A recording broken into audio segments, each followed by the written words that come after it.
Mike Kern here with Adam Emenecker, another shootout segment here tonight, Adam, and we're talking a little bit about first place and fourth place. Indiana State and Drake enter the final 2 weeks of the regular season, knotted in first place. They don't play each other again, but they split the regular season series.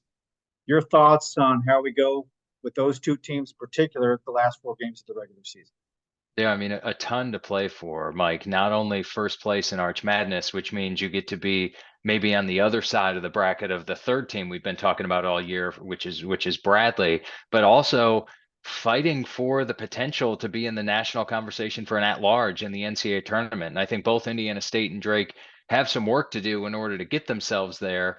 But, you look at Indiana State ranked for the first time since the Larry Bird era and losing twice in a row for the first time this season, twice in a week for the first time this season, but still sitting at 31 in the net. So obviously the loss of Jason Ken over the last week just shows how important he is, but also just how important the 5-man chemistry is for Coach Schertz's club. And, I think to what you mentioned, you look down the stretch. So we've been talking about the remaining games for Indiana State not being maybe a little bit less challenging, that a lot of their work had been done early. So you have 2 quad 4 games at Valpo and home for UIC, and 2 quad 3 games at Evansville and home for Murray State. So the schedule is still favorable for Indiana State, but I think they have to make sure not only to get back on track and win a couple of those games. I expect us to move back to the Indiana State we saw 2, 3, 4, 5 weeks ago, and that team, Coach Josh Schertz, really get back rolling closing out the year.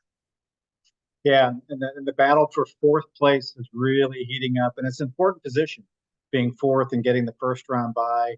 You have Bradley sitting at 10-6 right now. They control their own destiny, but it's up for grabs for fourth.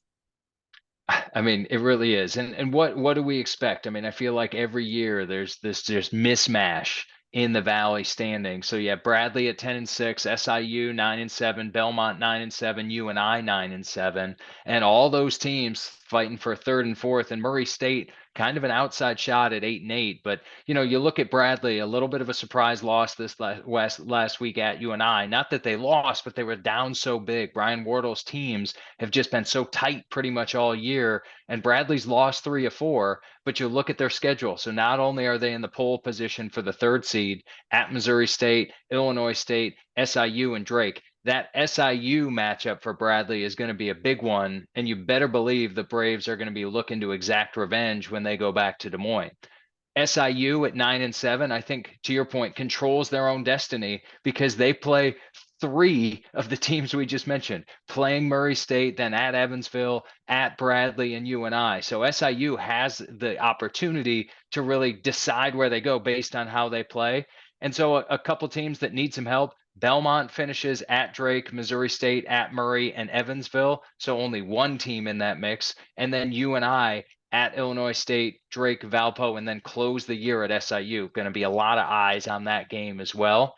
Murray State, even though they're a game behind at 8-8, at SIU, Valpo, and then Belmont. So a second team in that mix, and then closes with Indiana State. So a lot to play for to get that first round bye in Arch Madness, but just a lot of exciting teams. And you're going to see all these coaches kind of vying for that last position to get that Thursday rest and put themselves in their best position, put their best foot forward, looking for that auto bid in the NCAA tournament. Well, we talked about teams controlling their own destiny. I mentioned Bradley earlier. It's like 3 or 4 teams control their own destiny because they all play one another down the stretch. And UNI and Southern Illinois, Northern Iowa beat Southern in the earlier matchup, and that could be a key matchup for the Panthers if they were able to go to Carbondale on the last day of the regular season and win there. But there are still 3 games before that game. Right. Right. And, I think the only other team, back to that battle for first, just talking about Drake really quickly. So winners of 4 straight, 6 of 7 overall. And, I think when you look at Drake, you're starting to see that team back into the national conversation more so than we have in the last probably 2 months, up to 44th in the net.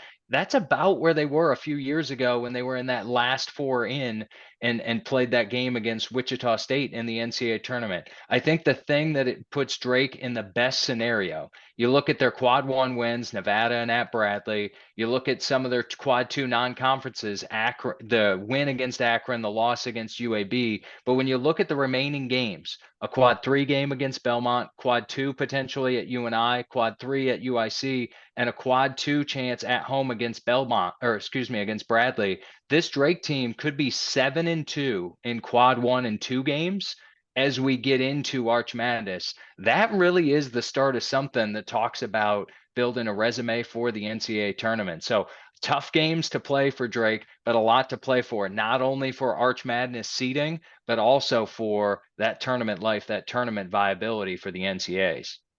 No, you're exactly right. And everybody's got to earn it. So it starts Wednesday night with all 6 games, all 12 teams playing 6 games on Wednesday night. Here we go. Couple weeks left. Can't wait. We'll talk to you next week, Mike. All righty. Thank you, Adam. We'll talk to you next week.